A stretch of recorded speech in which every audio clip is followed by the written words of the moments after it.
क्यों सोचते हैं कि फाइनेंशियल फ्रीडम बुढ़ापे में ही मिल पाती है। पीजीआईएम रिटायरमेंट रेडीनेस सर्वे 2020 जो कि 8 मेट्रो 7 नॉन मेट्रो सिटी में 3000 लोगों में कंडक्ट हुआ था, लगभग 65% इंडियंस जो पहले ही फाइनेंशियली फ्रीडम होने पर बुढ़ापे वाली सोच रखकर बैठ जाते हैं, वो समय रहते किसी भी अपनी फाइनेंशियल प्लानिंग पर ध्यान नहीं देते, जिससे वो थोड़ा थोड़ा ही पैसा बचा पाते हैं और लास्ट में उनको वही मिलता है जो वो सोच रहे थे।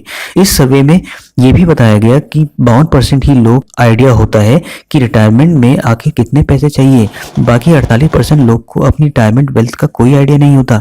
आई होप आप लोगों को पता चल गया होगा कि ज्यादातर लोग बुढ़ापे तक भी फाइनेंशियल फ्रीडम अचीव कर पाते हैं या फिर वो भी नहीं अचीव कर पाते हैं। दोस्तों, अगर आप 20 से 45 की एज में हैं तो यकीन मान लीजिएगा आपका जो टाइम है बहुत बड़ा हथियार है। इसी एज में अगर आप फाइनेंशियल प्लानिंग करके यूटिलाइज कर लेते हैं तो डेफिनेटली आपको फाइनेंशियल फ्रीडम अचीव करने के लिए बुढ़ापा नहीं देखना पड़ेगा, क्योंकि यहाँ मैं ऐसे तरीके बताने वाला हूँ जिसकी हेल्प से आप खुद पर बिना प्रेशर डाले काफी ज्यादा पैसे बचा पाएंगे। वीडियो में अंत में जो तरीके बताया गया है वो तो आपके लिए और ज्यादा बेनिफिशियल होने वाला है, इसलिए पूरी वीडियो को बहुत ध्यान से देखना और नोट्स भी बनाते हुए चलना। Now let's begin. सबसे पहले एक मेजरेबल गोल बनाएं। जैसे एक क्रिकेट मैच में पहली इनिंग के बाद बैटिंग करने वाली टीम एक स्कोर खड़ा करती है जिसको सामने वाली टीम को हर हाल में पूरा करना होता है सेकंड इनिंग में जीतने के लिए। अब खुद सोचिए, जरा क्रिकेट मैच में स्कोर नाम की कोई चीज ना हो तो कैसा होगा। स्कोर के बिना कोई भी स्पोर्ट्स आप इमेजिन नहीं कर सकते दोस्तों।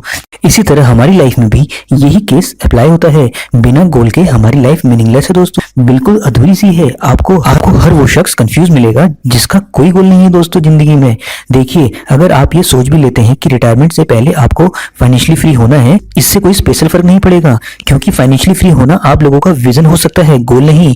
क्योंकि आपका गोल तब डिसाइड होगा जब आपको ये पता होगा कि किस एज में या किस एज तक आपको कितने पैसे में पहुंचना है या कितनी अर्निंग करनी है। फॉर एग्जाम्पल, ऋषभ की एज अभी 23 साल की है और वो अभी 20,000 पर मंथ कमाता है, और अगर वो ये गोल सेट कर लेता है 25 साल के होने तक वो अपना स्किल डेवलपमेंट इस हद तक कर लेगा कि उसकी जो मंथली इनकम है 20,000 नहीं बल्कि 50,000 हो जाएगी, तो फिर उसको अपने लिए एक बहुत बड़ा रीजन मिल जाएगा कि आखिर क्यों उसे अपनी स्किल को बढ़ाते रहना चाहिए। जैसे ही वो 25 से 50,000 पर मंथ पर आ जाए तो अपनी 27 से 30 साल की एज का एक इनकम गोल सेट कर ले। इसी तरह एज के साथ आपके स्किल और इनकम गोल सेट दोनों ही बढ़ते चले जाएंगे दोस्तों। इसी तरह अगर गोल सेट करते चले जाएंगे तो 30 से 40 की एज में आपकी इनकम लाखों में होगी फ्रेंड्स। सेकंड नंबर पर आता है record your expenses between online and offline. पहले की टाइम की अगर बात की जाए तो बहुत दूर दूर तक पैदल चलकर सामान लेने जाना होता था और अलग अलग जगहों में छानबीन करके चीजें खरीदते थे दोस्तों कि कहीं हम लुट कर घर ना आ जाएं। लेकिन मॉडर्न टेक्नोलॉजी ने दूर की शॉपिंग को ऑनलाइन कर दिया है। आज हमें कुछ भी खरीदना हो तो बस मोबाइल निकालकर ऑर्डर देने की जरूरत होती है और चीजें घर पर ही पहुंच जाती है। इससे हमारा काम तो आसान हो रहा है, दूसरी तरफ इससे हमारा बजट भी बिगड़ रहा है, क्योंकि जब भी हम कुछ ऑनलाइन खरीदते हैं तो फिक्स प्राइस होने की वजह से उसकी एक्चुअल वैल्यू का अंदाजा नहीं लगा पाते हैं। हो सकता है जो चीज हमें ऑनलाइन 5,000 की मिल रही हो वो कहीं ऑफलाइन 3,000 की मिल रही हो, लेकिन हम इन चीजों को कंप्लीट इग्नोर कर देते हैं कि कौन जगह जगह धक्के खाकर अपना टाइम बर्बाद करे। देखो, ये बात बिल्कुल सही है कि पैसों से ज्यादा टाइम की कीमत होती है, लेकिन टाइम बचाने के चक्कर में आप धड़ाधड़ ऑनलाइन शॉपिंग किए जा रहे हो आंखें बंद करके। विश्वास करो दोस्तों, कुछ ही सालों में आप इतना पैसा वेस्ट कर चुके होंगे जो आप सोच भी नहीं सकते। अगर आप सही में प्रूफ देखना चाहते हो तो अभी आप ऑनलाइन शॉपिंग हिस्ट्री में जाओ और जितनी भी चीजें आपने ऑनलाइन खरीदी हैं उन्हें आप ऑफलाइन बिक रही चीजों से कंपेयर करके देखो। मैं गारंटी देता हूँ इसकी। मैं ये नहीं कह रहा कि आप ऑनलाइन शॉपिंग ही बंद कर दो, ऑनलाइन केवल उन चीजों को ही खरीदो जिन्हें देखकर आपको ये लगे कि ऑफलाइन मिल पाना मुश्किल है। अगर आपने ये हैबिट बना ली तो आप काफी पैसा सेव कर पाओगे। इसलिए ऑनलाइन केवल उन चीजों को खरीदो जो आपको ऑफलाइन रेयरली अवेलेबल हैं और अपनी सेविंग को बचाओ ज्यादा से ज्यादा। तीसरा तरीका है find the ways to cut your spendings. देखो दोस्तों, अगर आप बहुत कोशिश करने के बाद भी अपना पैसा सेव नहीं कर पा रहे हैं तो आपके पास दो रास्ते होते हैं, या तो कुछ भी करके अपनी इनकम को बढ़ाना या फिर खर्चों को कम कर लेना। अगर आप कुछ ऐसा काम करते हैं जिसमें आपको फिक्स सैलरी मिलती है तो जल्दी इनकम बढ़ा पाना मुश्किल होगा। जब तक दूसरी सोर्स ऑफ इनकम नहीं आ जाती तब तक आपको दूसरा रास्ता चुनने की जरूरत हो सकती है, जो है अपने खर्चों को कम करना। इससे पहले आपको अपनी लाइफ में ट्विस्ट लाना होगा। मतलब मतलब अगले महीने तक आपको वैसे ही नॉर्मल खर्चा करना होगा जैसे पहले करते आ रहे हो। लेकिन इस महीने आपने जो भी छोटा या बड़ा सामान लिया है सबकी एक लिस्ट बना लेना। जब आप पूरे एक महीने की लिस्ट एक साथ देखोगे तो आप पक्का चौंक जाओगे, क्योंकि वहां पर ऐसे कई खर्चे थे जो बिल्कुल भी जरूरी नहीं थे। फॉर एग्जाम्पल, किसी वेब सीरीज या मूवी के लिए ऑनलाइन प्लेटफॉर्म का पेड सब्सक्रिप्शन लिया हुआ है, वो चीजें आपने इसलिए खरीदी क्योंकि वो आपके दोस्तों ने कहा था, और आपको ऐसी बहुत सी चीजें मिल जाएंगी जो बेफजूल की थी। सिर्फ एक महीने में ही दोस्तों आपको बजट की इंपॉर्टेंस समझ आ जाएगी। और जब भी बात बजट बनाने की आती है तो हमें शुरुआत कैसे करनी है वही बिल्कुल समझ नहीं आता। कैसे घर के खर्चों को फिक्स करना है कि हमें ज्यादा दिक्कत ना हो फ्यूचर में। इस परेशानी को दूर करने के लिए मैं एक गोल्डन रूल देता हूँ, जो है 70, 20 और 10। जी हाँ, इस रूल के अकॉर्डिंग अपनी 70% इनकम तो आपको रेंट देने में लगानी है, बिल देने में और डेली के खाने पीने वाले खर्चों में लगानी है। इसके बाद जो 30% इनकम बचती है उसका 15 से 20% सेविंग में लगाना है और बाकी के 10% से अपनी इच्छाएं पूरी करनी है। अगर आपके डेली खर्चे कम है और लेकिन कर्जे बहुत ज्यादा हैं, तो आप 50, 30 और 20 का भी रूल लगा सकते हैं। इसे आप ऊपर नीचे जरूरतों के अनुसार कर सकते हैं। बाकी इसके अलावा आपको एक बहुत इंपॉर्टेंट चीज यहाँ पर बताना चाहूंगा, जब भी आपको बहुत महंगी चीज खरीदने का मन करे तो उस चीज को खरीदने से पहले आप केवल 15 दिनों तक वेट कर लीजिए। अगर 15 दिन वेट करने के बाद भी वो चीज जरूरी लगे खरीदना तो ही खरीदना, क्योंकि 15 दिनों तक वेट करने तक आपको पता चल जाएगा कि वाकई में वो चीज जरूरी है भी या नहीं।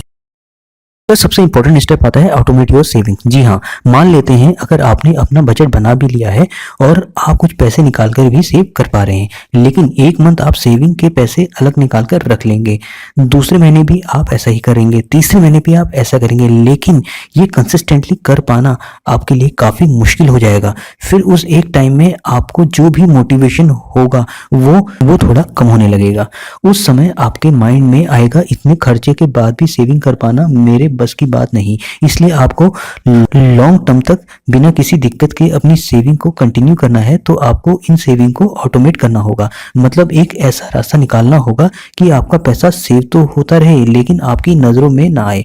जैसे आपकी इनकम अगर बैंक अकाउंट में आए तो ऑटोमेटिकली उसका 10 से 20% डिडक्ट होकर कहीं और सेव हो जाए या फिर इन्वेस्ट हो जाए, जो भी हो आपकी मर्जी से हो। ये चीज स्टार्टिंग में थोड़ी अजीब सी जरूर लगेगी, एक बार इसकी आदत पड़ जाने के बाद आपके पास जितने भी पैसे होंगे आप उन्हीं से अपना बजट बना लेंगे। हाँ तो दोस्तों, ये कुछ जरूरी जानकारी थी फाइनेंशियल प्लानिंग के बारे में। इससे आप फाइनेंशियल फ्री बुढ़ापे में नहीं बल्कि जल्दी ही हो जाएंगे। बुढ़ापे तक आपको इंतजार करने की जरूरत नहीं पड़ेगी। चलिए एक रिवीजन मार लेते हैं दोस्तों, जिससे दिमाग में ये चारों तरीके अच्छे से बैठ जाएं। सबसे पहला तरीका, अपना फाइनेंशियल गोल सेट करो। बिना मैप लिए निकलोगे तो भटक जाओगे दोस्तों। समय के अनुसार स्किल अपडेट किया करो। दूसरा तरीका, ऑनलाइन ऑफलाइन में अंतर समझो। ऑनलाइन तभी परचेस करो जब ऑफलाइन मिलना मुश्किल हो। तीसरा तरीका, अपनी स्पेंडिंग यानी खर्चों पर ध्यान दो। आप अपने पूरे मंथ के खर्चों को देखो और ध्यान दो तो कितना फालतू खर्चा किया है सब पता चल जाएगा। ध्यान में रखकर बजट बनाओ और उसी के हिसाब से चलो। चौथा तरीका, अपने बचे हुए पैसे अपनी नजरों में मत आने दो दोस्तों, यानी सेविंग ऑटोमेट रखो और सामने सामने सेविंग करोगे तो पेशेंस खो बैठोगे। आई होप आज की फाइनेंशियल नॉलेज आपके बहुत काम की रही होगी। अगर वीडियो अच्छी लगी तो लाइक और सब्सक्राइब डेफिनेटली कीजिए और अपने दोस्तों से और रिलेटिव्स के साथ जरूर शेयर कीजिए, जिससे आपकी नॉलेज लगातार बढ़ते है और आपके रिलेटिव्स की भी। अगली वीडियो किस पर चाहिए आप नीचे मैसेज चैट बॉक्स में कर सकते हैं। इसी तरह की फाइनेंशियल वीडियो के लिए सब्सक्राइब करना ना भूलें मनी ग्रेडियंट को। तब तक के लिए good luck, stay healthy, stay fit and take care. Love you all guys. आशा करते हैं दोस्तों आपने ये बेस्ट फाइनेंशियल लर्निंग वीडियो अच्छे से देखी होगी। तो चलिए शुरू करते हैं आज का प्रश्न। एक ऐसे एसेट का नाम बताओ जो अपनी वैल्यू को कभी नहीं खोता, यानी कि उसकी वैल्यू समय के साथ हमेशा बढ़ती रहती है। दोस्तों आप लोगों की बेस्ट फाइनेंशियल लर्निंग के लिए एक टेलीग्राम ग्रुप बनाया गया है, जिसका लिंक आपको नीचे मिल जाएगा, जहां पर आपको मिलेगा काफी कुछ फाइनेंशियल लर्निंग के लिए, वो भी फ्री में।